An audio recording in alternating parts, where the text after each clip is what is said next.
shop. So I'm Jameson and I'm going to be running through how to make a fish replica today. So it's kind of a complex process, but once you get it rocking and rolling, not too bad. What I have behind me is actually a glued up paneling piece of jelly tong or jute long, however you pronounce it. And also I have a form. The form is, as you can see, this says brook trout. And that's what I'm going to be working on today. And it's already glued up, so it's about 2.5 inches thick. I've had it sitting for a little while, and it actually has that pattern traced onto it. So the next step is a little bit of bandsaw trickery. So follow along, it's gonna be a lot of fun today. A couple key considerations here. As you can see, bandsaw is not the right height. So what I'm gonna do, loosen everything up and raise up the elevation. Now, I wanna be kind of careful with this because you don't wanna have too much play above your block of wood. That'll cause it to wander in and out of the guide, and since it's so thick right here, right through the piece, you might have some trouble with it tracking a little funky. So what you want to do, set it maybe 1/2 inch to 1 inch above the height of this wood off the deck, and that'll kind of save you a little bit of trouble later on. So let's get cutting.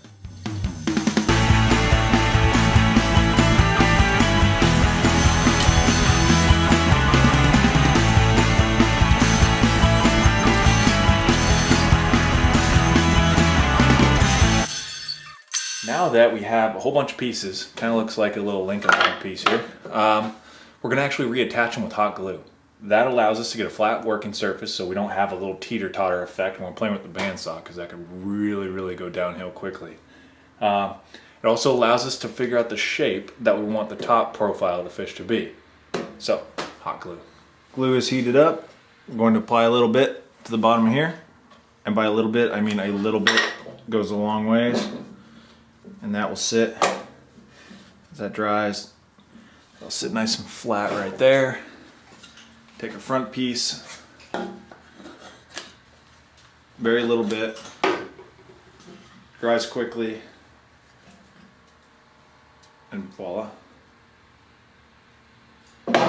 sits flat. Oh.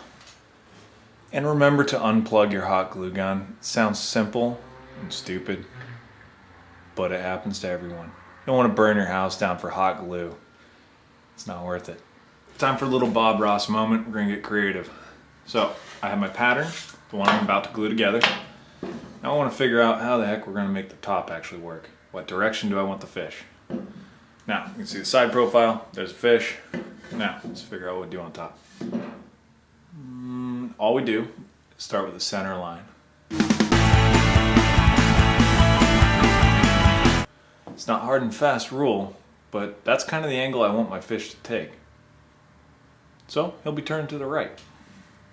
Now the fun part, actually kind of drawing in the fish.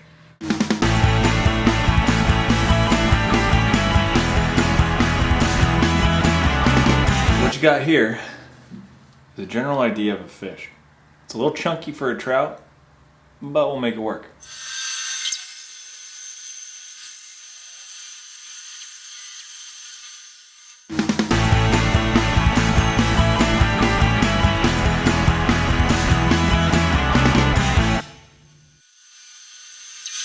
So, as you can see, we have a very nice scrap pile here. Don't just throw that stuff away or burn it or give it to the dog. This stuff is actually going to be useful for fin material or rocks or seam material that you can actually carve later on, so keep it, don't throw it out. I'm a pack rat. Got pattern, once more, pattern style. Has the mouth cut out that we're looking for. Put it on the fish.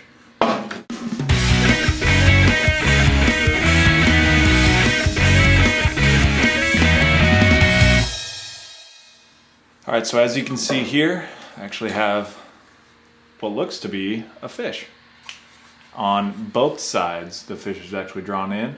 They're referenced off my pattern, so they're very similar as far as how far the mouth goes back, how far the gill slits are to the back of the gills, things of that nature. Pretty similar on either side. Now the next point is adjusting the fence of the bandsaw to save us a little bit of carving time. This can be the sketchiest part of it. What we're going to do is try, if you can look down the actual carving, We're gonna try and take an angle off just to save us a lot of carving time and keep it symmetrical. It can be scary, you might wanna leave it out, but we'll try it anyways.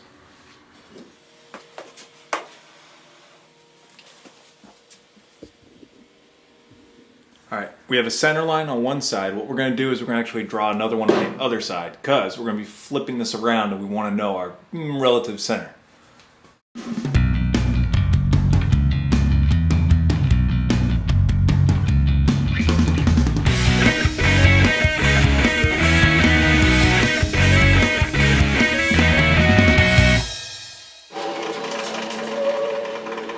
Hello there. We're looking better. See, what that did was it actually saved a lot of work in actual grinding time. So that's the next step, grindage. So here's the next step. Of course, respirator. We're gonna be throwing a lot of dust all over the place. Essential.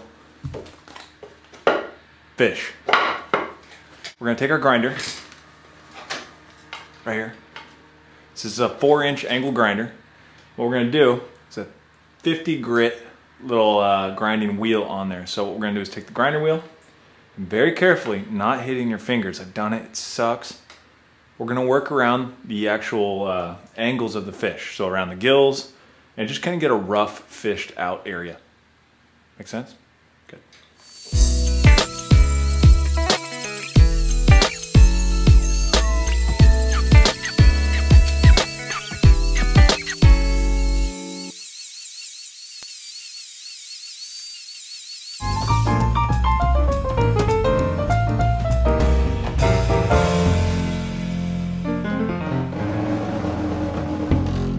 Step, as you can see, we still have some little design work, some close-up work here.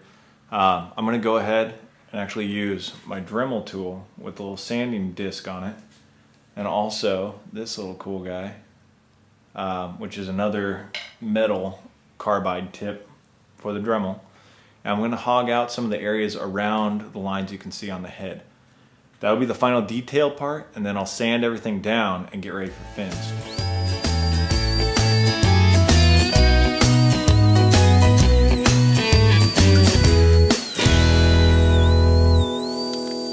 Details done, lateral line is applied, and the next step is to sand. Now the fish is sanded, and basically time elapsed here is only about 40 minutes or so, maybe 35, and you can kind of see how sanded and smooth. We're at 150 grit right now, and of course we're going to change that as we go along here, so it'll get down lower and lower.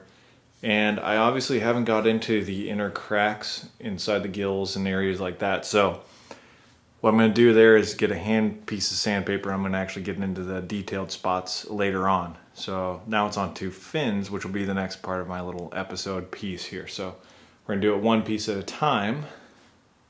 And yeah, I'm getting closer. Gonna have a fish. Check back later.